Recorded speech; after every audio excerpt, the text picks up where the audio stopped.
Hey, what's going on YouTube? This is the No Level Cap podcast, and this week we'll be doing our spoiler review of James Gunn's Superman.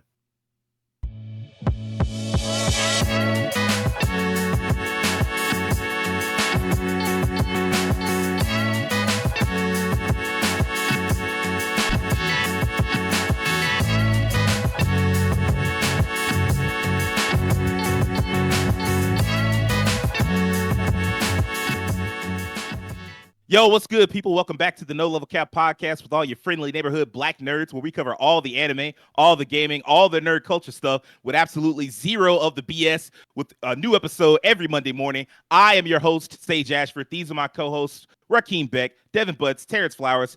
This week, it is finally time. Finally here. It's a bird. It's a plane.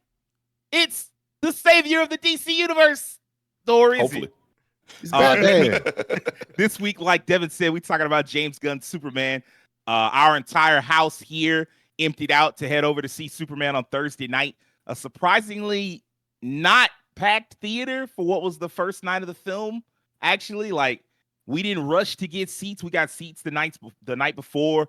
We didn't really, like, when we got there were empty rows or whatever. I was kind of shocked. Terance, how was it for you? Was it a full theater? I saw it at like 11 o'clock last night, so that's usually not gonna be like the packed time. Right. There was a good number of people there. Like the top 9:30. rows for me were pretty much full. Like the bottom rows weren't quite as full, but yeah, I think most people probably see it around like the more normal times, like 7, 5, stuff like that. Okay. It is weird. Like we were having a conversation off podcast, which I kind of wish was on podcast, about how things have changed in the streaming era. You know, everybody now, they want to just not go to the theater. And I get it to a point. I'm not going for everything, but I feel like big events or just like movies that you know are going to be excellent. You know, like something like I didn't get a chance to go see this, but the Phoenician Scheme, that looks like that would be a great film to go see in theaters. Fantastic Four, that's another event type film that looks like it's going to be good. Like, you know, if it's going to be some mid, like another Kevin Hart Rock team up, like, okay, you can see that at the house. But everything else is like, I understand everybody got there. You know, people like, well, I got the projector at the house and I can pop my own popcorn. And man, shut the fuck up and go to the theater. Get out the house. Like, there's something to be said about the process of getting ready and getting out of the house. Like, that shit, you don't need to be stuck in the house all the time. I understand it's all types of cool shit you can do. But Terance brought this up off podcast about the communal aspect of going to the theater. And there's a lot to be said about how much we've lost on the communal arts aspect of things, whether it's things like movie theaters or things like arcades. And we just don't have that shit no more. And it's kind of sad. I will just give a caveat because I know somebody will bring it up. Is like, yeah, things are costly. There are ways you can work around that. But yeah, if it's a film that you know you really want to support, then put aside that $15, $20, just go check out that film maybe like once a month or whenever something comes around that you're really interested in. It ain't even got to be once a month. You can do it 3 or 4 times a year. That's fine. But also, and this is no like shot at you, Terance. I understand where you was coming from, and I have that same mindset. But I'm sick of this shit. I'm sick of this TikTok, Twitter bullshit where you got to come up with every fucking caveat just because somebody, well, not everybody got money. Then I'm not talking to you. Shit. That shouldn't have to be explained. We starting off hot already. Like, it's unnecessary. Like, I seen a TikTok about this the other day where somebody was like, I think they were saying like, yeah, you know, it's better to eat grapes than eat ice cream. And then they came up with a billion different caveats to respond to like the potential people that would be in the comments trying to explain. Like, nigga, nobody should have to explain that to you. Like, context clues. Like, if what you can do is go see, if you can't afford to see films, like, believe me, I know about that. If you can't afford it, okay, cool. But then I'm not speaking to you. I'm talking about people that could go out to see a film every month and choose not to because they're like, oh, I'd rather stay at the house. Like, man, get your ass out the house. Damn. You said that grapes thing. It made me think of that Orlando Brown phrase. They're making us pay for grapes. They're making us pay for water, you son of a bitch. That was funny. That's the I know exactly what you're talking about. They're making us pay for water or grapes. The things God put on this earth for us for free. I mean, he sounded crazy, but he wasn't really wrong. I A mean, little bit of truth. all was that in shit is supposed to be free. Like, it made us pay for everything. But yeah, I mean, I think it's cool to go out to the theater. Like, I hadn't been in a long time because it is something that I had to budget for and plan for, like, half the time, all of that. And all while we're at it, man, my God, I had no idea how high concessions were. Oh yeah, I mean they make their money. Rajhkeem, That's how theaters make their money back. Oh yeah. How much was that small popcorn and Coke? A small popcorn and drink, that was almost $20. Christ. Yeah.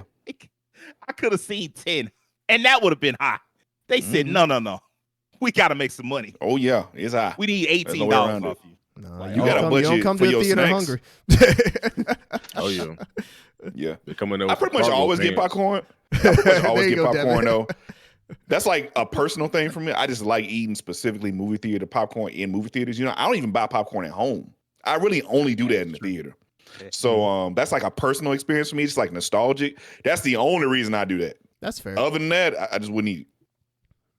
I mean, I understand. Like, you know, there's like, again, that comes with the whole, like, when you're in the theater, there are things you want in the theater. Like, hell, I thought about getting them nachos and I saw the price. I said, no, I don't want it that bad. I don't want it that bad.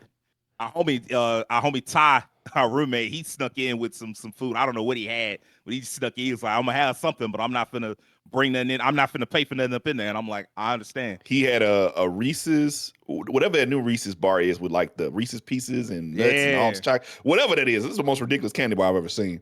And he had like some Twix. That sound wild. Oh, that's old candy bar. Oh, it's old. It sound wild regardless. It does sound wild. All right, man, let's get into it. The debut of the DC Universe in film, Superman 2025, or James Gunn's Superman. I am interested. We have all sat here and we have done all the Supermen up to this point except Man of Steel. I just didn't look, as much as I rag on Snyderverse fans, I didn't feel like ragging on Zack Snyder's Man of Steel for an hour and a half, especially since I know that not everybody on the podcast feels the same negative, and it just didn't need to be all of that. But we did see Superman 1 through 4, Superman Returns, and so it's interesting to have come through that over the last year and to get here now and talk about, and having seen James Gunn's Superman, getting to see how it worked out. We've even had discussions about what Marvel will do if DC's films start to be good and their films are still kind of shaky. So let's just go ahead and dive into it. Devin, what did you think of James Gunn's Superman? I thought Mr. Terrific was a fantastic film. You know, now I actually enjoyed this movie. There was some parts. I'll say this: I was always engaged with the movie like the entire time through. I made a little joke about Mr. Terrific because for me personally, he kind of stole the movie for me a bit. I mean, we can just go ahead and say this: he had the best fight scene in the whole film. Yes, he did, and he by was a like, wide margin. And then they focused on him a lot more from the Justice Gang than Guy Gardner, which I'll get into that in a second. I'm coming for your haircut, boy. For Guy Gardner and Hawk Girl. But yeah, this was a pretty good film. Starts off like really abrupt, just as soon as the movie starts, bam, Superman hit the ground. Like, what's going on here? And I know I watched a few reviews about this, and some people were almost kind of like, it felt like we missed something a little bit, but we knew like you find out what's going on soon thereafter. But it's like, man, like how far? Well, I guess since it's a spoiler review, he got punched by Ultraman, which is just himself stronger. So I'm like, dang, he punched you all the way from there. No, he didn't punch him that far. I don't. I guess he flew there damaged and he just fell to. He just couldn't take it no more. Yeah. But the way he hit the ground, I guess he maybe like flew there. Was like, I can't go on. Like, so I mean, you got to think he like left the fight and he was so beat up, like he's flying at max speed trying to get to the fortress because he knows that's the place where he can get healed, and then he just couldn't. Like at a certain point, it's like, man, my strength then gave out. Wow, and then you know, like they just start the movie off with Superman in the Yamcha pose. He met Tony Baker. I ain't got no regrets, Crypto. But the Fortress Fortress of Solitude comes up. He gets in there with his robots. I thought that was kind of cool. How he got these little helpers. and how they always kind of like Mr. Obvious, the one that's like, he's like, would you like us to put on your parents? He's like, yeah, it's soothing. He's like, he likes to hear his parents. They're soothing. I'm like, of course, Mr. Sherlock. That's what he just said. They added some like levity to it, then they got bodied later on in the movie. Man, it was messed up too because I think only that one survived. The rest of them they just built some new ones. Yeah.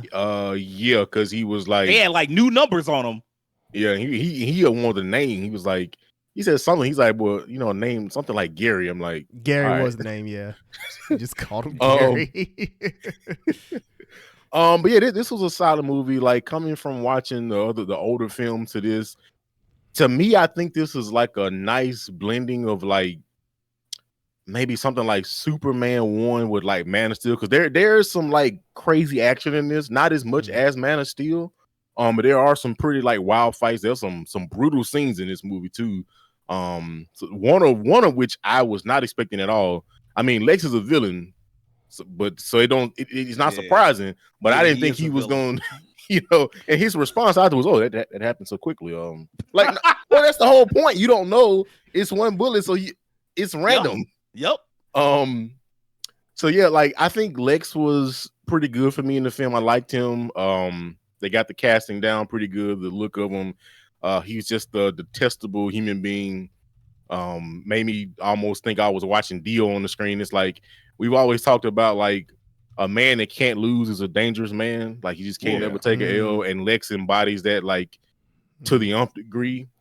Even like at the end of the movie when Superman's talking to him, he's like, "Hey, bro, like why you hate me? I'm just here, bro. I came here off a spaceship because my planet got destroyed. I'm not trying to one up you. Like, what's your problem with me?" And then Lex going, I said, "Don't be crying now. You did all this stuff. You ain't cry when you shot that man in the head. Now you crying. Come on, get this butt whooping." Well, I don't think he was crying because he was sad because he just crying because he hated that man so much. He was just like so like engulfed in hatred that he was like, "Can't believe I can't kill this man." Like, bruh. Man. Also, he should have died. If Superman legit came through that building that fast and hit a human, he would have exploded into tiny bits. But I guess his hatred armored him from the impact. Low-key, I think regular, quote unquote, regular humans in DC and Marvel are tougher than like real life humans. No, they have to be. The stuff they be surviving and the shit they get away from, like, man, even the civilians and then also like the so-called quote unquote peak humans, like, no, that's above peak. Whatever peak y'all got is above the peak we got in real life. Hey, I put it this way: they got to be better than regular humans just because they evacuate far quicker than you ever would in real life. Don't they though? Well, I don't know. This movie was on just watching. We had a dude sitting there eating a whole meal while it's a big giant creature. I'm like, bro, what are you doing? I'm not gonna lie. That was kind of like, why are you all? But it's a very real depiction of how people would be now. Because people are very much like, let me go ahead and catch that for social media. And it's like, get out of the way. There's that. And then also, I think Superman had done such a good job up to that point of saving Metropolis that they was just like, it'll be fine. It's Superman. He got it. What other show was like that where they did that, where the people... Oh, no, it was My Hero Academia where they did that, where they had gotten so used to the heroes like saving them that when it came time for them to actually do something themselves, it's like, where are the heroes? Like, why are we having to do stuff? And it's like, you all are spoiled. I feel like they ought to be like, I think Kaiju Number 8 does a good, like, hey, we know this is a thing. We got folks that can take care of it, but we still getting up out of here, man. We not finna sit around. And that's because they can't really take care of it. They do but the city get fucked up every episode, and people be dying. Like, even the members of the group, the anti-Kaiju force, be dying and stuff. So like when your quote unquote heroes is doing like a half-ass job of things, and it's just like, well, I mean, we surviving, but we not really thriving. It's like, yeah, I better get the fuck out of here. Maybe y'all can win, maybe y'all can't. I don't know. But Superman, I mean, like, even in the film, like they told you, like, and at the very beginning when it was like laying out the DC universe and its history and shit, they was like 3 minutes ago, Superman lost his first fight. In other words, he just been beating ass for 3 years. Yeah. So. I thought that was just almost kind of petty. Like, you had to put that on the screen. Like, just we know. He got beat up. He had to say that. But I'm gonna try to speed this up a little bit to just go over the overall points. I like Crypto. I kind of a love-hate for Crypto because Crypto is he's a cute dog, but that dog bad. He's unwieldy. I I love that dog. Cause Like when he perfect. That's came how a in, dog Superman actually is. like Superman, like please, You definitely Crypto. don't want every dog being that way. like Crypto, man, please take me back home. He like, oh, you want to Clark play? up. No, I don't want to play. I'm hurt. Take me home, dog. I need some sun or some, bro, please. Hop all on that man. Like he finally got the mess. I mean, Crypto, he did come in clutch. Although somebody's review was like, Superman, once he figured out, couldn't he have just beam those little things and like been done with it? But I guess it's like give Crypto some points. Well, by in that the time movie. he had gotten beat to sleep, so he was like, "Look, I'm gonna need some help to do this." Yeah, but I still feel like once he figured it out, he could have been like quick beam all them. Like you saw what was going on. Also, I think that might have been my least favorite part of the movie. I don't know how y'all feel about this, but that whole calling out these moves like chess moves, I wasn't a fan of that. 2A. It was kind of funny that last time. I'm not gonna lie, I was gonna actually bring it up with y'all because what it really reminded me of fighting game moves. Yeah, I'm not gonna lie, Bro. I was expecting what would have been funny is if he had said, what's the string from Injustice? Is it 4-3-2? Oh, Man, that would have been hilarious if they Lex was like, did he say 4-3-2? F20? I don't know if he said F23. No, F3-2. he needed you needed somebody that know fighting games to have done that. Yeah, but that would have been great would to have have been that on the funny. script. Yeah, I mean, something like that. That would have been a deep take. I definitely Yeah. don't expect it, but hearing like 6A, 3B stuff like that, it's like those are fighting game notations. So in my head, I was definitely seeing it play out like a fighting game. I thought it was hilarious. If you said like F23 ice breath, I'm like, all right, there you go. Trait. I ain't gonna lie. If he had laid out an Injustice Superman string, I'd have laughed my ass off. It's like, wait a minute, bro. So it was like, I get it. He's Lex, so he's trying to kind of liken it to chess. So I'm one step ahead of you. I'm chess, So I get that, but like the one part, it was just like, all right, just be quiet. It's like he was yelling it. So like that last part was kind of funny when Ultraman was on top of Superman. He was like 2A. He was like doing the motion with it. That one was funny. He was like 2A. I ain't gonna lie, that was the one. That one I didn't like. The rest of it, I liked the idea behind it and all that other shit. But when one of the moves was just punch him in the face over and over again, I was like, thing, like, wait, fuck? So you should be able to do something about that. Like, It got personal. I'm like, so you telling me just a basic, like you couldn't do nothing more like spectacular than just 2A. I'm like, it was funny to me. They go back to what Say was talking about, that pure hatred. That pure hatred came out. He got taken. 2A. Do it. In the fact that the whole portal caused a rift, the dimensional rift, he said something about I was like, bro, you gonna risk the whole world to just be like what if he was in a flying ship? But then even the person was like, where we gonna land if the world gone? So it's like that goes back to that hatred. So that last one was funny to me. I do think that was a good R farming scene in this one. When Superman was standing over Ultraman, he was just I was like, they did a little bit of R farming. That scene and the scene I think where Superman saved that girl from getting stomped on by that creature, I think, and it was like a lot of dust and he was like floating. I'm like, that was a pretty cool scene. I mean, Superman, so they got to get a little bit of R farming off. I think their depiction of him as Clark was pretty good. It was even funny, like just seeing him like walk between people in the streets and he's like towering over everybody. That was a good little like making sure that he's like, kind of bigger than life. I think Lois was pretty well portrayed, like they're, showing them kind of bigger a little bit because they are in a relationship. And I mean, even though he's an alien, they're still going through regular relationship type stuff. Guy Gardner haircut is trash. I don't know who did it, but he need a new barber because you can't be out here. You can't be comic book accurate, man. I mean, he's changed his haircut, and he did it a long time ago. He didn't have that haircut in a while, but that was his OG. The haircut in the comics where he got popular. That was the look he had. So I can't. Man. I'm like, hey man, it was supposed to look annoying. That's what it's supposed to look like. He's a douche. I get it because but it's like, man, I just say you can't get in Atlanta court like this, bro.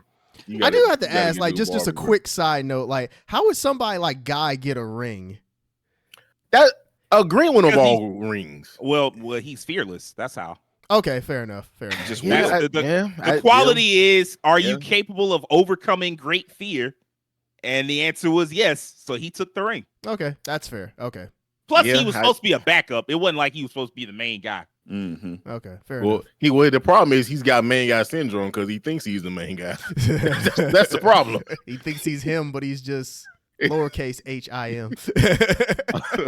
The whole Justice Gang, like I said, Mr. Terrific was my favorite part of it, and I promise for the long. If I close my eyes, I could swear that that's Anthony Mackie talking. He sounds just like Anthony Mackie. Like if you put him in the Falcon outfit, I'm like, I for real, he sounded like Anthony Mackie to me. Give Darwin his respect, man. He's finally in a movie where they didn't hold him. Oh no, I mean he did a fantastic job. I'm just saying, like I'm just joking. I'm saying because he's finally in a movie where they didn't hold him. You know, where he's supposed to have powers that can adapt to anything, and then he just blew up and he was dead. I'm like, what? Man, I tell you, universally, black people hated that moment for such a fantastic movie too. Once you explained how his powers worked, and then you saw how he died, you like, what do you mean he's dead? He can adapt to any situation.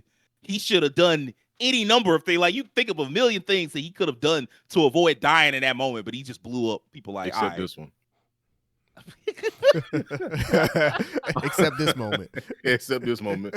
So let me a few last thoughts. Like I said, Lex, he played a really good role. You know, he was his little puppet strings. The scene where Metamorpho was in there, which was, I mean, I guess I get it because his baby was held captive, and it's like, I mean, either I got to hold you here, Superman, or they probably gonna kill my child. It's, I don't know. I don't expect nothing less from Lex Luthor. Ex-girlfriends, bro. Like that was wild. The number of people he was keeping in that pocket dimension was, my man had his own little prison. Oddly political, actually. Just some dude, some billionaire with a lot of power, just disappearing people that got on his nerves. I was like, huh. Bruh. I mean, there's a lot of parallels to real life now that this movie makes. As far as how petty he was being, I mean, like, let me tell you something. In the comics, there's a comic where Lex is like training in karate, and he got like a bunch of female karate like teachers and shit. And one of them gets the drop on him and embarrasses him for a little bit. And she was like, hey, man, you got to keep your guard up. I'm not here to coddle you, which is what any karate teacher, which any martial arts teacher would teach you. Yeah. You know what Lex did? After it was over, he snuck up behind her, strangled her, and had her killed her, and then just smuggled her out. That's the type of person Lex Luthor is, where he just like, hey, man, I won't be embarrassed. I won't be humiliated. You're not going to get the drop on me. I'm the guy.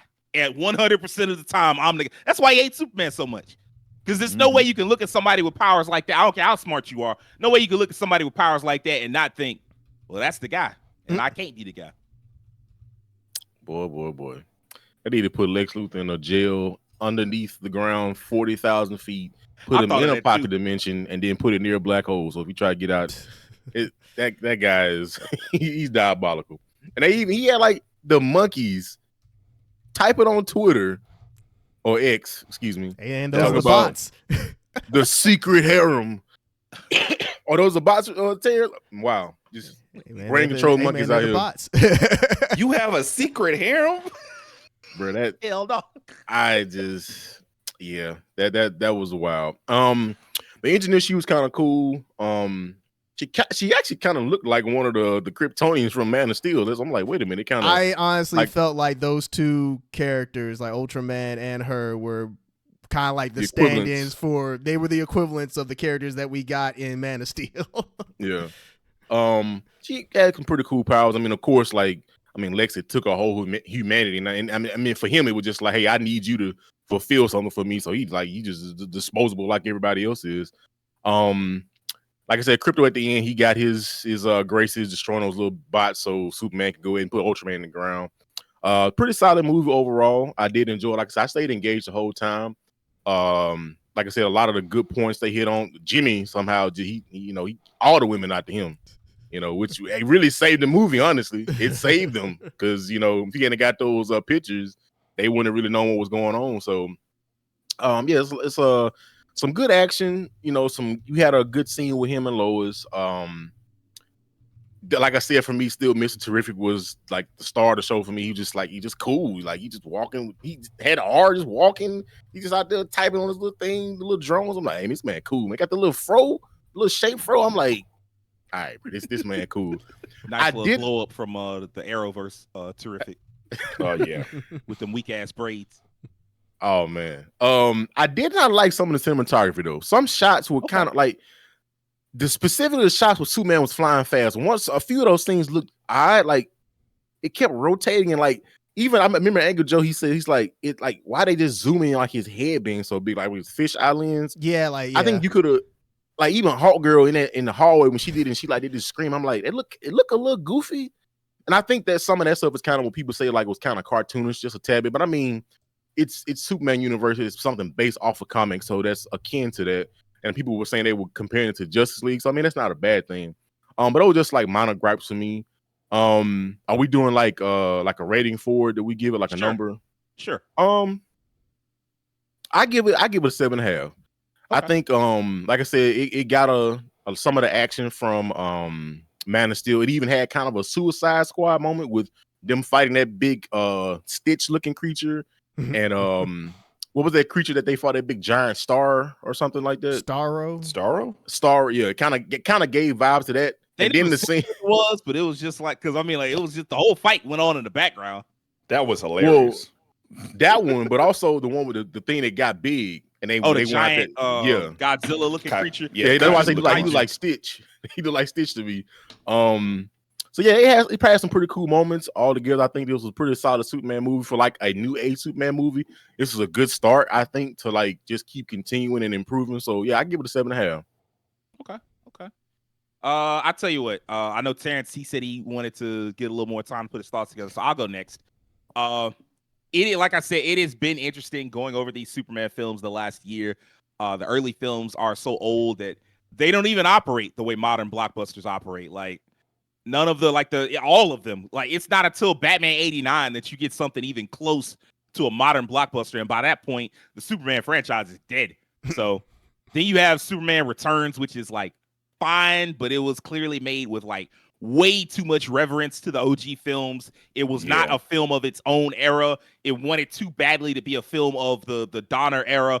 And you could feel it. So, and then there's that whole Superman doesn't know he has a son aspect that they just made weird. So we'll put that one in a separate box for how they handle it. With the exception of Superman 78, to me, none of the old films are really any good.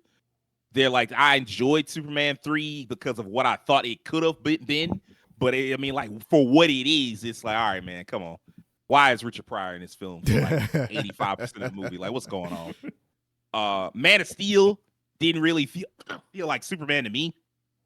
It didn't nail the tone. It had a lot of cool action in it, and the Kryptonian parts were just perfect. That's like, legitimately, I have no criticism about all the Krypton stuff on Man of Steel. All that to say, it is really nice to get a Superman film that checks all the boxes for me. It nails the tone. It nails the characters. It is a good film in the modern era, and it does something that even Superman 78 could not have done. It includes the entire DC universe.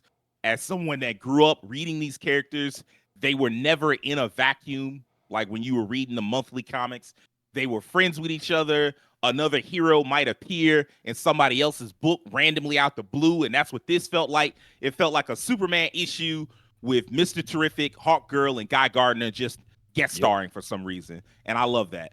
It's pretty ballsy opening. The part where it's like 300 years ago, the first metahumans appeared, ushering in an era of gods and monsters. I don't know what that. I wonder if they have something that starts the whole 300 years, like if there's a specific villain, because it's always a villain. If there's a specific villain that started it off. Raish is usually 250 years old, but he might be 300 years old this time. Then they were like 30 years ago. Basically, Clark's rocket landed in Kansas. 3 years ago, Superman appeared in the modern era.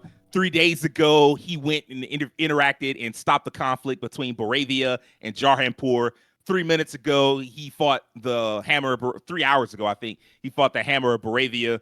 And three minutes ago, he lost his first fight. I thought that was a really cool origin. Like they get everything out of the way and they set things up now, not only for the film, but for future films. So it's like, man, don't even ask no questions about like where'd this character come from, how long have they like we got to introduce this alien race. Like, no, we ain't got to do none of that. Like all that stuff is already set up and established. I like that. And hopefully that leads to us getting fewer origin stories. Like I don't need a Wonder Woman origin story. We got one in 2017. You can just tell Wonder Woman like they're working on. They said Supergirl is next year, and then they're working on a Batman film, Brave and the Bold, which will be Batman and his kid, and then they're working on a Wonder Woman. And I don't need an origin for any of them. Just go ahead and tell me a story about them. While we're at it, I really liked this film, like what it's pulling from. A lot of people I've seen talk about how this film is very Silver Age. And I don't think people know what that word means anymore. It's just something they say because it sounds cool. The Silver Age is like the 60s and the 70s. This isn't that. It's pulling very specifically from like late 80s and early 90s Superman comics, which is good to me because that's some of Superman's best comics. I'll even throw credit to Marvel here because when those comics came out, they used to say Superman was being Marvelized because his adventures were being more serial. And rather than being self-contained, they had given Clark a few more flaws. He was more three-dimensional of a character. And that was when they figured out how to make Metropolis a character, which it very much is in this film. Metropolis is very much its own character. It has its own identity. The Daily Planet cast is important, even though you don't get a lot of them. And you get Superman being in touch with his human side while being a badass. You got that in the comics. You kind of get that here. There's even a specific comic book that they pulled from. I read about. I was like, I saw it on Reddit, and then I went back. I had read it once before. I went back and read it again. Adventures of Superman 427, where Superman goes to another country and stops an armed conflict and fights a giant fucking dinosaur or kaiju or whatever. That same issue. I was like, wow, they pulled from a lot of this. Very cool though.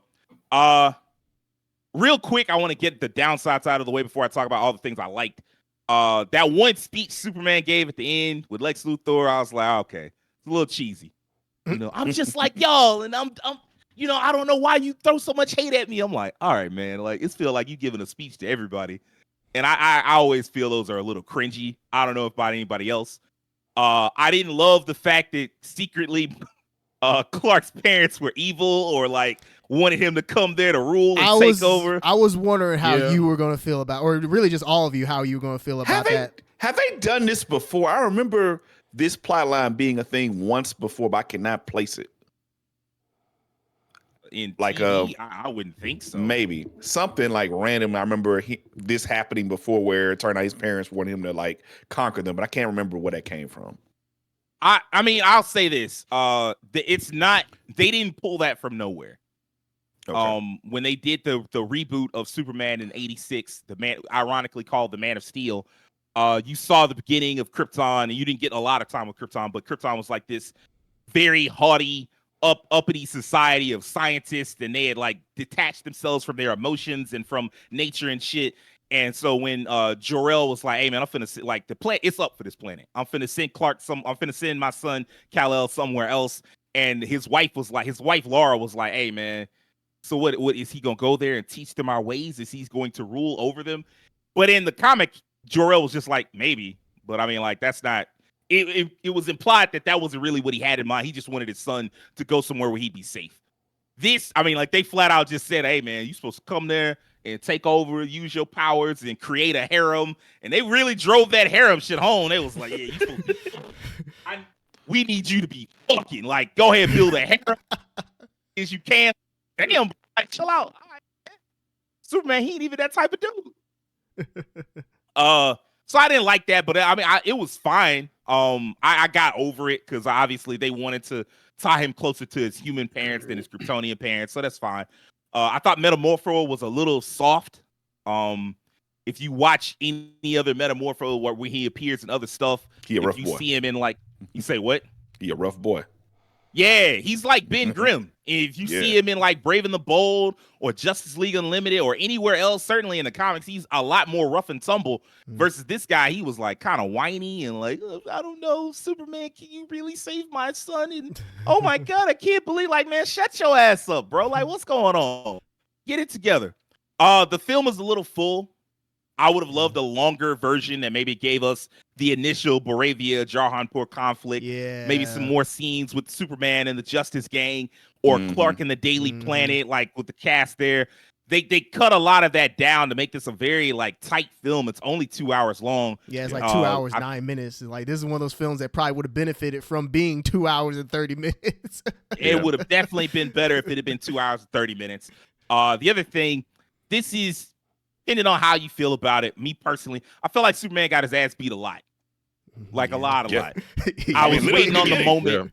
Yeah. It's I was very waiting like on the year moment. one Superman kind of thing. Which is crazy because he was on year 3. You know, like I was waiting on the moment where he finally turned it around on Ultraman. And that was the thing I didn't like, Devin. I like the chess moves. I like Lex coming up with all that shit. But I was waiting on the moment where Superman was like, okay, I see what you're doing. And look, let me show you something. Y'all don't realize how I was waiting low key. And every Superman fan, if you watch this, you know where I'm going. I was waiting on that moment in Justice League Unlimited where he was like, oh, you know, I feel like I'm in a world of cardboard. And everybody, I have to like touch everything really carefully. I have to do everything really carefully or the world might literally crumble around me. But you look like you can take it. And it just beat Ultraman ass and it just wasn't shit he could do. I wanted that. I needed that moment. And they never That's why I hated it. I think that's because I'm like, why is Superman losing to chess moves like this? That's why I think that's really why I didn't like it as much. I'm like, why? What? Yeah. It's Superman. Yeah, I will admit, Sage, I agree. Like I was thinking that at the end that he was like, okay, maybe he's like predicting me. I need to get unpredictable, but he never figured that out. So there were so many different ways they could have done with the plot. Even like a speed blitz, like, hey man, I'm fast. I can move faster than you give out them commands. So what you gonna do? I mean, the only moment we got sort of like that is when he just said when he was getting smothered by the engineer, and he just like, you know what? Let's play chicken. Let's go to space and just come down and see what happens. I like that part a lot. Yeah, I like that whole thing a lot, and like the whole the only thing I didn't like, well, I did like it because it was very Superman of him, where he sounded like somebody trying to save a hoe. He sounded like Captain Save-A-Ho for a minute because he's whooping the engineer ass, and then suddenly it's like, you know, you ain't got to be like this. You know, I can get you away from Lex, and she was like, nigga, I don't want to get away from Lex. I'm trying to get rid of you. And that was the only reason he lost, because he was like showing her some kindness and mercy, because otherwise he was like whooping her ass for like a few seconds. But yeah, if you're like a power scaler and a fan of Superman, you will probably hate this movie because he was getting dog walked for so long on the film. Like it was looking bad. If you're somebody that doesn't think about power scaling much at all, you'll probably love it regardless. Like I said, I was able to shrug off most of it. I did need that one part where he just dismantled Ultraman once and for all. I also think it was good. Crypto kind of got on my nerves, but I did like that part at the end where Crypto gave me that much needed catharsis of just like embarrassing Lex Luthor, just like snatching him up and slamming him around different places. And I was like, fucking thank you. It felt so good to see him just get bitched. He had been beating everybody ass and killing people and kidnapping his girlfriends and secret. I'm like, all right, man, it's time for you to get some of what you've been giving out. And Crypto was like, I got you. I don't even know why I'm doing it. I just don't like his face. Because he put him on that doggone thing, making him chase fake squirrels. I got something for you. That's a good That's point. why. It was just like, hey, man, I got something for you. But yeah, I mean, like, other than that, like, outside of that, I thought the performances were all fantastic. David Corenswet is a fantastic Superman and a Clark. Oh, yeah. I generally think Superman has been portrayed well, though. Even Cavill, I thought, did a good job with what the material he was given. Corenswet is a little dorkier than I would have liked, a little more gee whiz, guys, than I want, but he's to me better than what you get in My Adventures with Superman, where Superman is basically just like a golden retriever himbo, and I'm like, all right, man, this is too much for me. Like, I need him to have just a little more edge and a little more awareness about what's going on. Rachel Brosnahan, by far my favorite Lois Lane. It's not close. Like, it's aside from maybe Superman and Lois, like the CW show, but other than that, this is clearly my favorite Lois Lane. She's tough, she's smart, she's vulnerable when she needs to be, she's great at her fucking job. I wish we got a little bit more of that. I wish she got more time. That full scene of her busting Superman's balls was even greater than what I saw in the trailer, and that was the scene that sold me on the film in the first place, when he was like, hey, let's do it, Cronkite, and he thought he was ready, and Lois was like, nah, you're not ready for this. You've been giving yourself them softball interviews. I'm not finna do that. I'm on your ass because you're doing stuff that you shouldn't be doing. And one of the things I loved here was getting a believable, likable Lois and Clark relationship, because it starts with them together already. It's already so much easier for you to digest But at the same time, because Superman knows both sides of Clark, she loves both sides of Clark. I mean, like, I don't care what anybody says. Them OG films, Lois did not give a damn about Clark. No, she knew he was not Superman. at all. She didn't did care not. about that nigga at all, not even a little bit.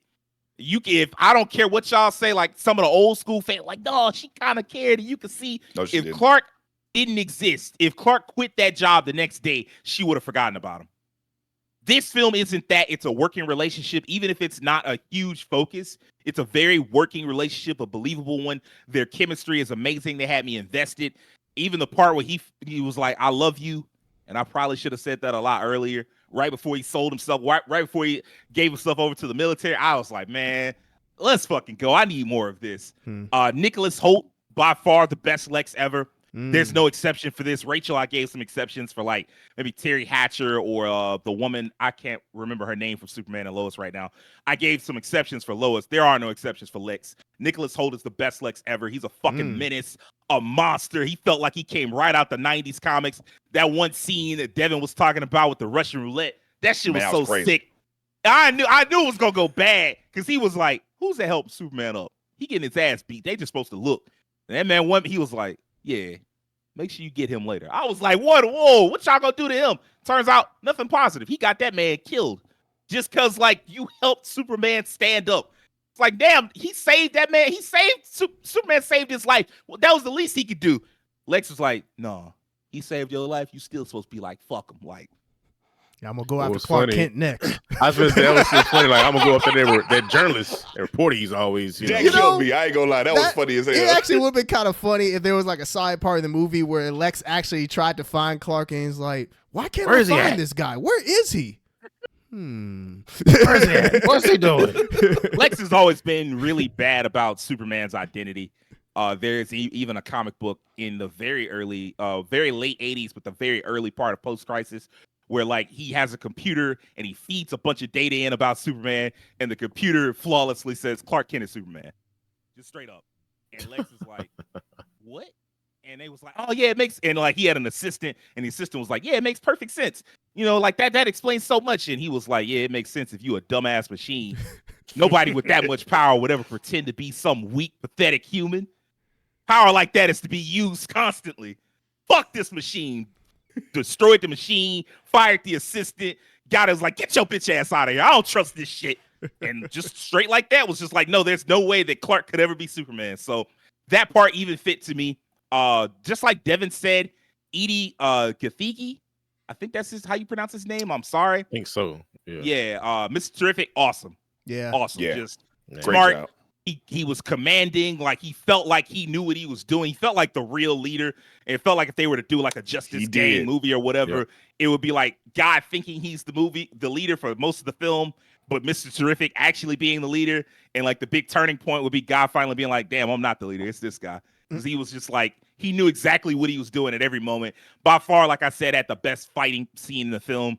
Was it R farming? Yes, but like you need a little bit of that. It can't be all R farming, but you need a little to establish like, why do I fuck with this hero? Yeah. Like why? Otherwise they just some scrub and you never fuck. You need to see what they're capable of. Yes. Yeah. I like Hawkgirl. She didn't leave too much of a mark. They tried to like she was kind of downplayed in comparison to a much bigger personality of Guy Gardner and Mr. Terrific being like the leader. She was just kind of there. I don't know why they had her screaming. That was weird. It was like that. Yeah, they kind of like merged her with Black Canary. Like she's like screaming like a hawk. I mean, I get it, but yeah, it is kind of like a little grating. I ain't never seen that in no other version of. So it was just weird. I don't know. So I was wondering. I was thinking about that because like are they establishing that like she's Thanagarian? That's something that Thanagarians are gonna do, or like is it? Maybe just a gimmick. I don't know. I'll say this: the Justice Gang is very clearly a shout out. Once again, to like the late 80s Justice League International, which was run by Max Lord. And it was very like kind of goofy. Like they did heroic shit, but they were more silly. And like made like part of the JLI was Black Canary. And so maybe she's fulfilling that role, but she's like a more well-known character. So maybe that's what was happening. I saw people knocking Ma and Pa Kent. I can't really agree with that. People was like, oh, they talk too slow and they felt like they was inbred and all this other shit. And I'm like, I don't know, man. I agree with you on that one. I feel like I was actually pleasantly surprised. I was like, oh, they actually feel like Southerners instead of like usually how they felt like people that actually would have been from Kansas. They felt like Midwesterners that just like worked the farm and stuff like that. And they even said they did studied people that talk like that from that area. I'm like, cool, that's perfect for me. Mm-hmm. They're a little older than I would have wanted, but they were the perfect supporting family to raise a pure kid like Clark to always do the right thing. I fucked with that the long way. I was like, cool. Yeah. Nathan Fillion as Guy Gardner. All right, I'm gonna be honest. That was my second favorite character in the whole movie behind He Superman. Was awesome, bro. Man. Yeah. It was a smart shot. I remember back in the day, like when I was much younger, they wanted Nathan Fillion to be Hal Jordan, the main Green Lantern. But he works just as well as Guy Gardner. They basically gave me the Guy Gardner that was on the Justice League International. They toned it down because the film isn't about the JLI, but he was still mostly that guy. Like there's that part where he saves the kid praying for Superman. He's like, hey, man, you didn't get Superman, but you got to upgrade. He showed up and just like laid that fucking military to waste with just silly ass hands and middle fingers. And like, he was like, I'm like, fuck yeah, that's, and then like the creativity on display. I cannot tell you as a Green Lantern fan how long it's been that I've wanted a Green Lantern to do Green Lantern things on TV, in like cartoons or in the movies or whatever, because they gave me Jon Stewart back in the day and he used the ring like a fucking laser that could make shields occasionally, and I'm like, who the fuck is this? Like, that's not the point of the character. And it's like, oh, well, we don't have the budget. Well, take him out then, because you fucking it up. Like, you making him not cool. But this one was very cool. They showed you like what his powers could do. He could come up with whatever he wanted to. I mean, really, like whatever that other dimensional, they ain't say fifth, they said other dimensional imp, whatever that was, it was clearly him doing most of the work fighting it. He was out there in the background while Superman and Superman and Lois were having that little heart to heart. It was just him out there fighting that thing. That bat. Take the bat and shit. I was like, hell yeah, bro, that's what's up. Also, real quick, before I hand it off to Terance, I like the part where they was like, look, man, we ain't Superman. Because they multiple times in the film, Superman's like, hey, man, we got to do the right thing. We can't be taking no lives. And like, yeah, I wanted to see if we could study it or take it to an intergalactic zoo. And Terrific was like, you cut that bullshit out, man. I'm trying to save this city. And just blew that monster's stomach up and it fucking died. He was like, cool, we done here. Like, let's get the fuck on. And then like that one part where Hawk Girl took the leader of Baravia and he was like, look, I don't know what you're doing all this for. I'm not afraid of you. Just like Superman. You ain't gonna do that but put me down. And she was like, I'm not Superman. And just dropped that nigga and just let him fall. I said, I will say, I'm not sure what the actual international ramifications would be for doing that. I mean, terrible. I'm about to say, because the entire film, they were talking about how like Superman shouldn't be doing this, like interfering with global politics and everything. So for her to do that was kind of like, I feel like there would be real ramifications for this, but we're just going to ignore it. For now. And I mean, like, for now. Well, yeah, for now. Two things. If they were to follow this up with a quote unquote Justice Gang film later on, I feel like that would be the opening parts of it. Mm-hmm. And I mean, like, actually, at the end, they had that whole thing with Rick Flag and like some of the other guys in that little shadow cabinet that were talking about it. Mm-hmm. And they were like, well, how do you feel about Superman and all these metahumans now? Since they clearly deciding like what goes on in our countries now. Like, so clearly the rest of the world had a problem with what was done. And if I remember correctly, on the little map that they were doing for James Gunn's chapter 1, as they're calling it, Gods and Monsters for the DCU, it's going to have the Authority in it at some point. And the Authority were like a group of superheroes that made more obvious changes to the world. They were not afraid to like intervene in the world, in world affairs and do whatever the fuck. And one of the characters in that team, by the way, is the Engineer. So you're getting a little early glimpse at what those characters will be like. So there you go. Maybe they're tied to the government in this, and they're like a little more closely tied to the government, and they go directly against the Justice League. We'll see. Rajhkeem, what did you? Well, actually, no, I said Terance, right? Terance, you got your thoughts together now? Yeah, we're good. Let's go. Okay, cool. Yeah, all right. I'll try to keep mine pretty concise. We'll let Rajhkeem close it out. Rating 8.5. 8.5. Okay, nice. All right, let me just get into it then. I'll just go ahead and just start with the pros. The cast was great. I mean, just like you said, Sage, I don't think Superman films have ever really had an issue with casting. Like, there's never been a Superman film that I can think of where I felt like, oh, this choice, well, no. BVS is the only one I can think of with what's his name is Lex, Jesse Eisenberg, and I just think that was a miscast. Oh, that did not work. That was just a miscast. I understand what they were going for. They were trying to make him like the Mark Zuckerberg style Lex, but that just wasn't. Yeah. People just didn't like that. I mean, it was a choice. It didn't work out. You know, we've moved on. So, but yeah, I will say the cast for this is great. The main actor is Superman. Like, he feels right. He feels wholesome. He feels noble. He wants to do the right thing. Like, this is like the brightest Superman that I think we've gotten outside like the Christopher Reeve movies. Yeah, pretty much since the Christopher Reeve movies, this is probably the brightest Superman that we've gotten in terms of feeling like nearly the actual character. Yeah. Like you said, Lois, she was great. Mr. Terrific, that cast was great. Guy Gardner. Like, pretty much everybody in this movie was well cast. There's nobody that I can think of that was like a misstep or felt like there could have been somebody better. I think they did a really good job with it. Like I said, Superman as a character in this movie, he feels right. There was a scene where he and Lois were talking about their musical taste, and Superman talked about how he was punk rock and, how she didn't expect that. And he said, pop rock. Did he say pop rock or punk rock? Pop rock. No. Wasn't it punk? He said that he was punk rock, and she said, no, those are pop rock bands. That's what she, okay. And he said, okay. Yeah. And well, essentially what I'm going to take away from that scene without getting too far into it is him being punk rock. He is punk rock in a world where everybody's like cynical and doubts everything. He actually chooses to trust, do the right thing, and be an overall good guy. He is very much punk rock in a world where everybody wants to see the negative in everything. And so I think that's really cool. The movie has a lot of parallels to real life. I mean, the problem with billionaires that we are currently facing, global politics. I think, if anything, what's really cool about the movie is how it looks at how a world would look like if Superman was actually in it, like right now, dealing with social media, getting canceled, global politics and everything. Like, what would a Superman do in the midst of all that? And it was really interesting to see how the movie approached that. Like we've said, Mr. Terrific, Guy Gardner, they stole the show whenever they popped up. Mr. Terrific was definitely a great character. I would love to see more with him. I hope that he's in future movies. I'm glad that actor is getting his due because, he definitely got hold in X-Men First Class, so it's good to see him to get a movie where he didn't get hold. Like you said, Sage, I agree with you about Ma and Pop Kent.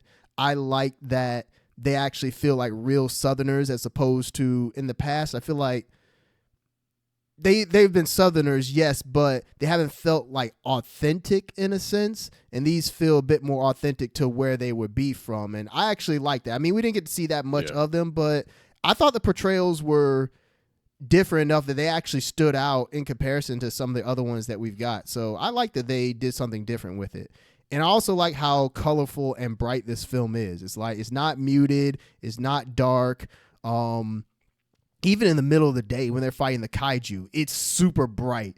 And that's also a thing with like CG where normally a lot of CG is easier to do it at night because you can cover up the flaws. When you do stuff during the day, like everything is out there for everybody to look at. So I'd say the CG to me in this movie was pretty good. The fact that everything was really bright and colorful and a lot of it was taking place during the day, they did a good job with it. I'm sure there's some stuff that people can, poke, like nitpick about with the CG, but just off the first viewing for me, that wasn't a thing that was a distraction at all. Now I will go ahead and just get into the cons. I think for me, the plot does have a lot going on. Like, you have the global politics, you have Superman dealing with social media, Superman's real parents, the relationship with Lois, the dimensional rift, the war. There's a lot happening, and trying to bring it all together. That film is packed. Yeah, there's a lot going on, and I feel like there's some aspects that are done better than others, but I feel like there's some things that could have been ironed out there. And like we discussed, I do feel like this film could have benefited from actually being longer. In a day and age where we complain about films being too long, I actually would have liked if we had gotten more film, because when we're kind of immediately dropped in, it works from a superhero movie perspective where, you know, like we should know these characters. We should know have like a basic understanding of the background and everything. We don't need a full blown origin story. But I will admit, from an actual just regular movie perspective, just being dropped in like that can feel a little jarring, where it's like, okay, Superman just got his butt kicked. We got to have to think about like, what happened that led to this? Like, how did the war come about and everything? Like, we know Lex has his place in that, but there's just some stuff I feel like could have been benefited from being fleshed out more, just plot wise. Which also extends to characters, where some characters, you know, they don't get as much build up as others. We talked about Hawk Girl. She's kind of just there.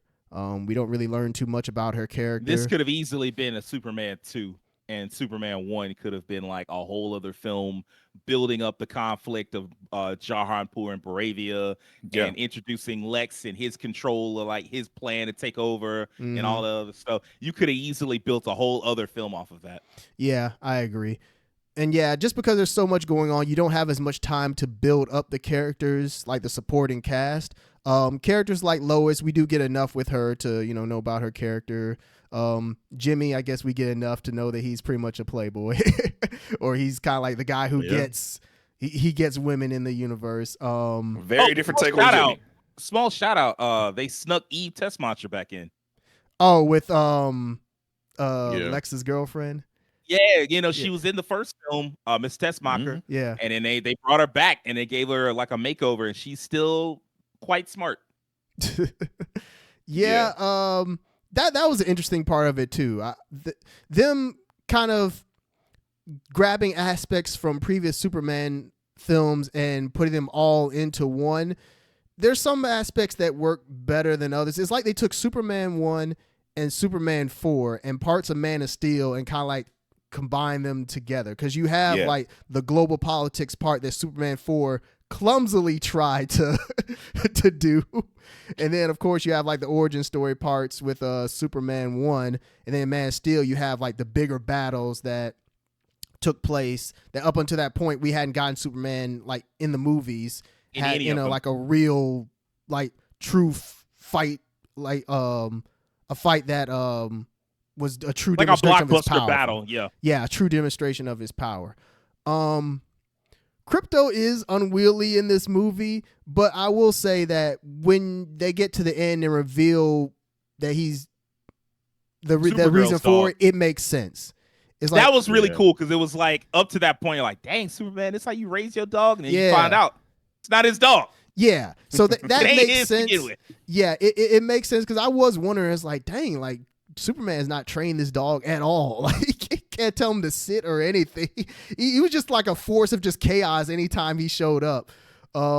Which led to some funny moments, but there were some other moments where it's like, all right, this dog really needs to be under control some way. You know what though? There's two plot holes with that. One, he was like, this isn't really my dog.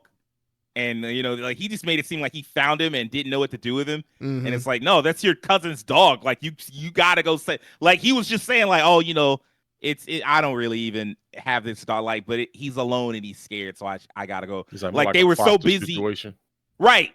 But they were so busy trying to keep the fact that Supergirl is in this film hidden that they couldn't even give you the line of this is my cousin's dog, which would have made a little more sense. Yeah. Also, that's a good point. Giant plot hole as a side note. Kara, Superman's cousin, her whole thing is that she grew up on Krypton and she experienced Kryptonian culture.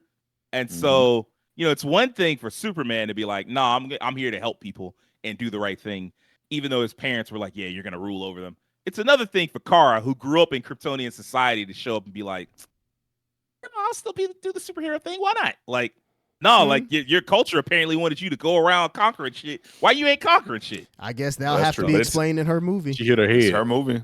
Yeah. It's like she was more interested in partying and having fun than doing very much so.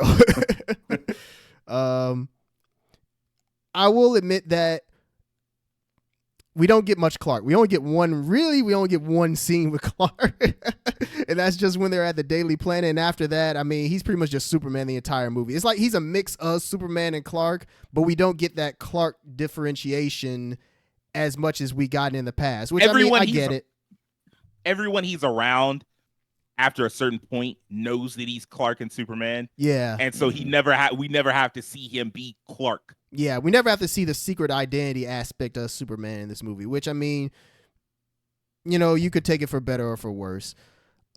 Now, I will admit, the biggest gripe that I have with this movie is, and I know, like, it's treaded familiar ground before. You know, I talked about how it's a combination of past Superman movies. But the thing for me that really does it, Lex is after Land again. It all comes down to fucking Land. Yep. Superman 1, we were after Land. Like, pretty much 2 and 3 to an extent. I mean, also we're kind of like not as much land-based. Superman 4, about land. Superman Returns, about land. This one, he's after Land again. Well, technically he's after Land. Because, like, if you remember, he says in the film, like, I didn't set up this fight with you to take over that country. I set up to take over that country so that I could kill you. I mean, so, like, his real goal is just killing Superman. Yeah, I mean, you're right, but it's just, I mean, the fact that they had a name for it up there. I see where you're coming from, especially when you get, what was it, Luthor? Yeah, Luthor. Like that? Oh my God. Yeah, like he would have made his own little tech utopia and everything, and it's like, yeah, I mean, Lex is doing Lex things. I mean, that's kind of politically relevant too, though. Yeah, I mean, you're right. I mean, Land will always be politically, like, on time. There'll never be a time where Land will not be an important factor. But just the fact that we're kind of doing it again, I'm like, okay, the next time Lex shows up in a movie, we can't do this again. Come on now. Well, or at least I prefer not to. The next Superman film better not have fucking Zod as the villain. Yeah. It's time for Brainiac or I don't know, Toyman or something. I agree. Yeah. I mean, I agree too. It's time for Brainiac. Brainiac has been on the sidelines for the longest time. Brainiac definitely needs to show up.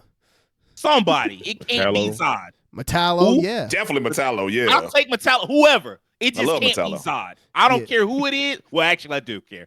It can't be Doomsday either. Sorry. They've done Doomsday well, it's too soon for Doomsday. Way too soon. That exactly, Terrence. It can't be Doomsday because it's too soon for him, and it can't be Zod because, damn it, you've done him twice already. And we've done Lex 5 times, so no more Lex, no more Zod. Pick somebody else in his rogues gallery. He's got enough villains. So many. Goku. We can find somebody. We can do Goku. Watch that. Yeah, but just overall to summarize everything, I did like the film. I think that there's a lot of good to it, even though there are some drawbacks. I think that for this being the first film in like the new DCU, I think this is a good start. And I am curious to see how they build on things from here, because I admit if this movie was like a 10 out of 10, then you'd have no room to grow. So at least with this, we can take what didn't work and make it better in the films to come. I don't know how many more films James Gunn is going to like write and direct himself, but whoever like takes care of the films from here on out, hopefully they can take the criticisms of this and make those films even better. But what I think I'd give it, I was telling my friends last night that I'm floating between a 7 and an 8, but I feel like I will land on a very strong 7. Like, I feel like I said, this is a really good start. This is probably one of the best starts that the new DCU could have.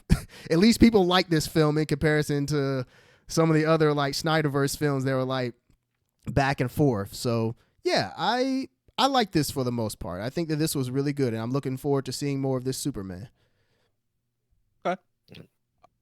So we got what, a 7.5, 7, and an 8. All right, Rajhkeem, it's on you, man. What did you think of the film? Wow, man, it was an experience. I've been waiting for this. I, look forward to seeing the Superman film. Once I heard, and I talked to you about this, like even the theme. Like it felt so nostalgic because it took from the original theme, referenced it a little bit. And I was like, man, I was like, they'll never top that original theme, are they? It's just going to be just referenced all the time. They're not even trying at this point. Like they knocked it out of the park so good. Like even to this day, if I hear that, I just think Superman. That's all I think. So like that made me feel nostalgic, and that kind of led into the movie starting the way it did. Like it was really interesting. It started out with Superman suffering a loss, just landing in the middle of Antarctica, and as soon as you get there and you see that, my mind goes to, this movie does say Superman, but this is more about Superman's place within the universe of DC.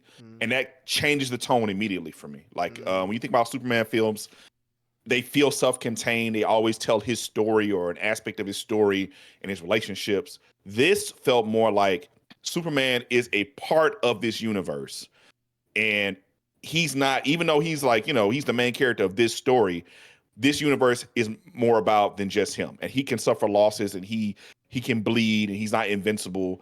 And they showed him in a state of vulnerability from the very beginning, which is an interesting way to take a film. Like most superhero films, you want the character to either be introduced, you want the background. I mean, they gave a good crawl at the beginning, explaining, hey, how metahumans came to be in the universe, how he came down 30 years. You got a context. So he's like 33 basically, in the context of the film, and established. But like just seeing that just put me in the mindset of, hey, he's establishing his universe. They weren't really trying to reinvent the wheel with this one. It felt like a callback to older Superman to a degree, but it leaned more into his allies and established relationships. So here, he's been a part of the world for a number of years at this point. He's known. Lex is already introduced. He's fighting Lex's goons, even though at this point he doesn't know it's Lex's goons. He thinks it's this because he was interfering in his military conflict. These guys got their own metahuman from this country, and he came out to beat his ass, which, that was a part of the propaganda that was established in this film. I did like the tone at the beginning of the film, like Crypto dragging him into the fortress, just seeing the Fortress of Solitude, robots and stuff. Like this feels like the Fortress of Solitude I remember. Like he had the robot service and stuff. He had Crypto with him, listening to the voices of his parents and stuff like that. That felt cool. And I think that's a cool part of this film, is that it never forgot what it was. Like this is a film about Superman, and going back to what Terance said, like it feels like this is a movie about Superman, not so much Clark Kent. We've had the dynamics before about Superman's place in the world as Clark and as Superman, and a lot of time that deals with his personal relationships. In this one, his personal relationships seem pretty, I'm not perfectly rock solid, but more established. So that dynamic isn't as important. Now it feels like who Superman is in context of the world itself, of how they view him and how that can be positive one day and negative the next. So you know how people can kind of swap on you. That's a good point. Man, they switched up. I'm glad Superman. You said that. They switched up on that man so quick. He saved the city. And that one little interview popped up, and they was like, boo, we'll boo this man. Bro, it's the same like minutes between. Like I'm like, bro, this is insane, bro. Like this doesn't make any sense. I feel like that's commentary on how fickle we are now, where like it can things change within the hour. Like people's opinions like flip and flop as news comes out, and we don't know how to feel until we know how we feel in the moment until something more information comes in, and then we flip flop, and Yeah, that was crazy. I felt like that was a bit much, but that does kind of talk about heroes' place in society. And Terance, you brought up a good point. Like Superman in this film feels like, what if you took a superhero in modern day today? How would that work? Like the dynamics of that, and that kind of showed how, like on social media, for instance, how they can love you one day, but if you like go against the grain or you do something that pisses them off enough, they'll turn on you in a flat minute. One thing I will say, even though I liked the tone of the film, I very much agree with you guys. There just wasn't enough time to flesh out a lot of relationships. It felt like we got a microwave version of Superman in certain parts. Like we got a microwave version of Clark Kent and Lois. We got a microwave version of this Justice Gang or whatever to a degree, where we got a small version where he got a little bit of time in it, but the pace of this film would not allow him to go any further with it. You just had to establish that these things existed, and you had a little bit of the dynamic of it. I think they did a good job with the Lois and Clark conversation. I think that was the point when I was like, okay, I think this film got me back. Like I was liking the film, but I still was feeling like, I don't know how I feel about it. That interview section was really good. I think it showed all the dynamics of their relationship in that one moment, and then the dynamics of how Superman views the world and how he feels he's compelled to use himself as like, he, as kind of how people say they use their platform to do good. He's like the embodiment of that. Like, hey, I have this power. I have to help in these situations where, people can die. And I know there's a complicated stuff to it, but it's not complicated to me. It's good and bad. It's life and death. That's how complicated it is. I mean, you're going to help people or I ain't. That's it. Like at a certain point, like I get the red tape. I get that there's going to be ramifications for what I do, but I got to do what I feel is best with the power and the ability that I have. And I think that was a really cool way to express that in that conversation, and how they were arguing and blew up at each other, and how they were, how they felt about their relationship in general, and how it was like struggling. I think that was very realistic too. Like dating Superman is never going to be easy. And I think they did a great job showing that. The Justice Gang was really interesting. It was like I think specifically like Mr. Terrific and Guy Gardner gave a lot of meat to supporting cast. You got to see their personalities and their contrast. As soon as I saw them, I was like, oh, that's interesting how they just dropped them in there. And then they've worked together before. Like they make it clear that these guys have worked together before. He's not really an official member of their team, but he clearly works with them to a degree, and they've worked together so much they know they have a rapport with each other. And that was a cool moment because this was the first film I felt like, I mean, they've done it in the past now with Justice League and stuff, but like this was the first of the movies we watched like the last year. Hey, this is a big universe. There are other heroes here. And they not only work with Superman, it's not like this surprise, like, who is this alien or whatever? Like, they know who he is at this point. They've worked with him in the past. They all have their own backstories. Like, it's kind of cool. Also, Guy was trash. He always is. He threw Superman's identity out on Front Street. It's like, oh, so he Clark Kent is. Like, damn, you had to tell him.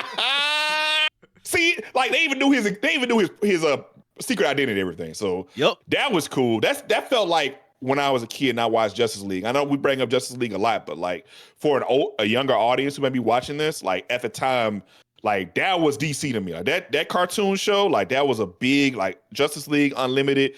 Those are some of the best quality animated series you could watch, period. And they like really established those heroes to a lot of us. So that's why we reference them a lot. So like going back, that reminded me when I was a kid and I would watch Unlimited, and you would just see a random hero every other episode, or like different people interact with each other. It felt natural, and I think that was to the film's benefit. Favorite scene. Real quick, Rajhkeem.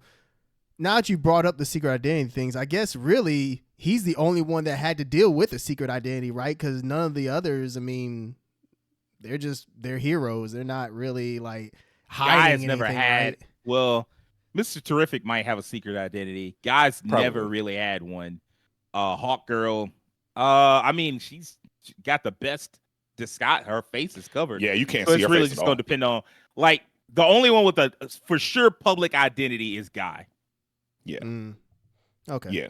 I don't think he cares. Hey, he uses his full government name, so I don't think he really doesn't care. He don't even call himself Green Lantern. No, he doesn't. That's wild.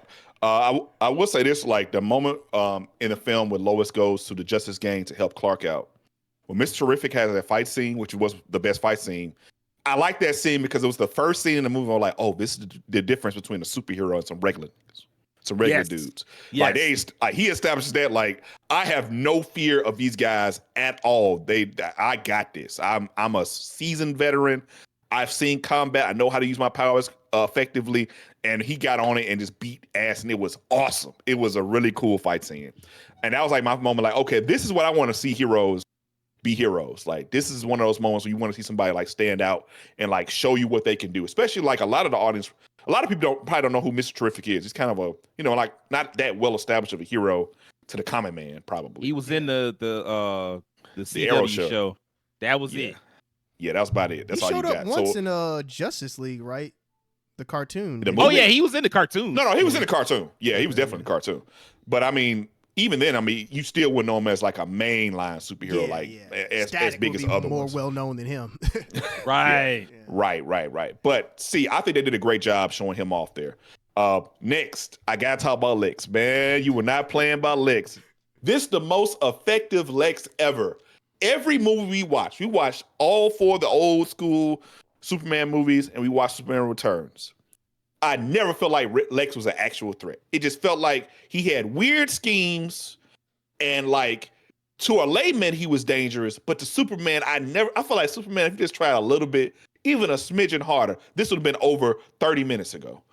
In this film, it felt like Lex, he's been watching this man for years, and he did everything in his power to plan out meticulously how to fight. This that Lex that took all them losses you was talking about, and now he's like, all right, that's enough of that. Yeah, that's what it was. Like studying all his movements, turning like geopolitics against him, turning the media against him. Like he did everything a villain should do in this film as far as like being a threat to the hero. He had, Ultraman and the engineers, like actual dangerous threats who could fight Superman, like with intentionality. Like everything he did was for a purpose. He didn't waste any moment. Although he was petty with the prison thing, that was crazy. But as far as being a villain, that's what a villain's supposed to feel like. Like it felt like he was on Superman's ass. It felt like he was an actual threat, and it felt like he had thought his plan out at least to an extent where it could have happened. He could have achieved his goals.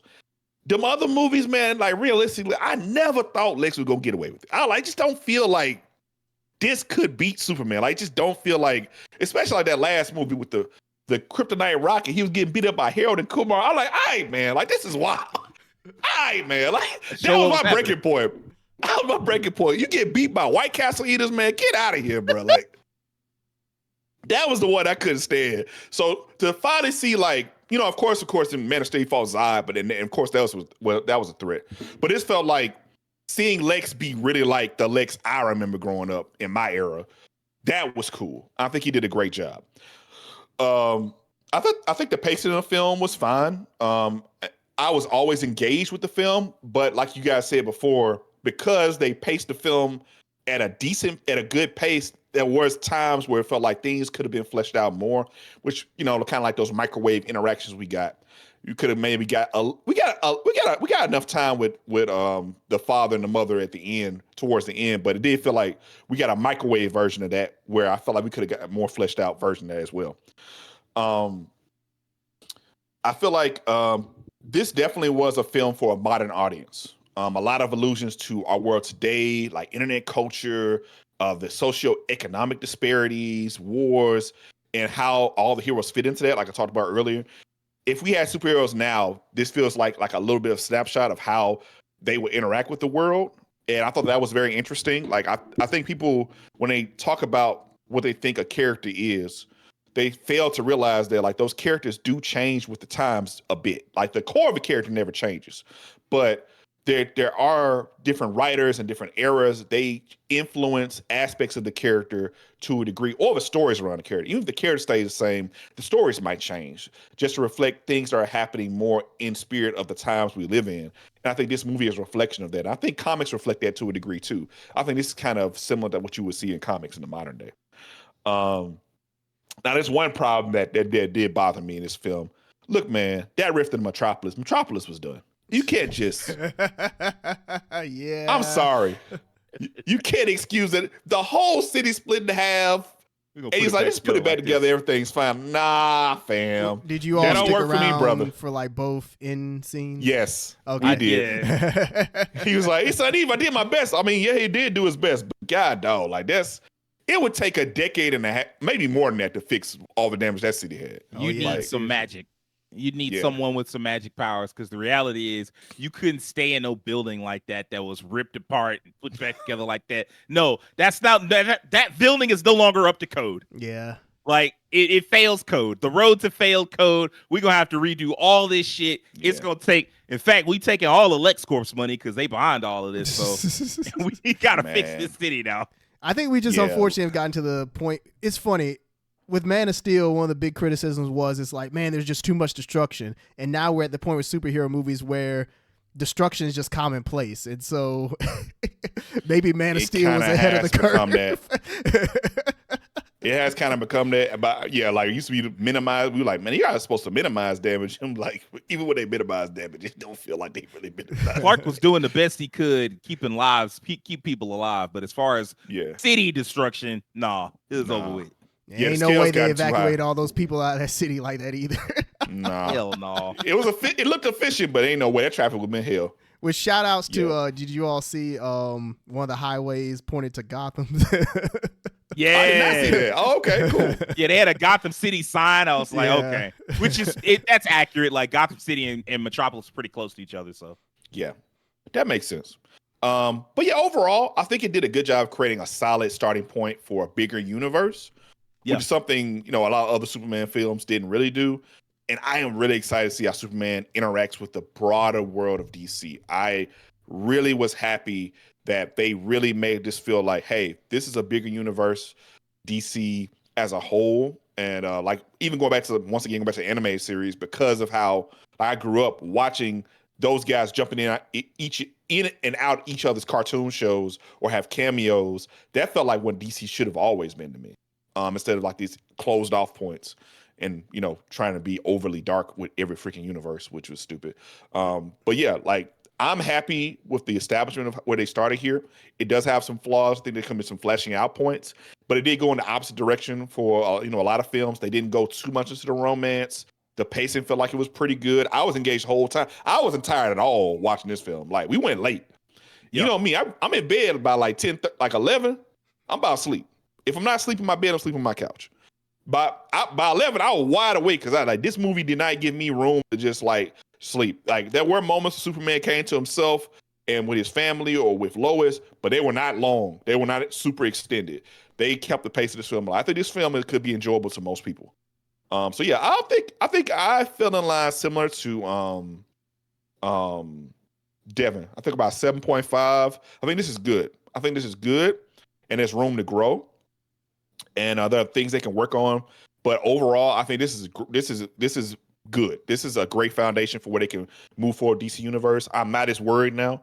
We'll see how the other films stack up. If you saw the end of the film, part of spoiler warning, they tease Supergirl. And I'm really interested to see how Supergirl works now after seeing this film. Very, very interested in it. Oh, man, I almost forgot to mention Crypto. Crypto did a great job in this film. The most realistic dog depiction I've ever seen. If you've ever had an actual dog, that's how it feels to have a dog. It's a best friend, but dogs have personalities too. They can be crazy, chaotic, loving one moment, rambunctious the next, hard-headed. That's how dogs actually act. So when I watched it, I'm like, man, this doesn't feel like a cartoon dog. This is like a dog. And I was happy to see that. So yeah, overall, I liked it. I think it did a good job, and I'm really hoping to see what they do next.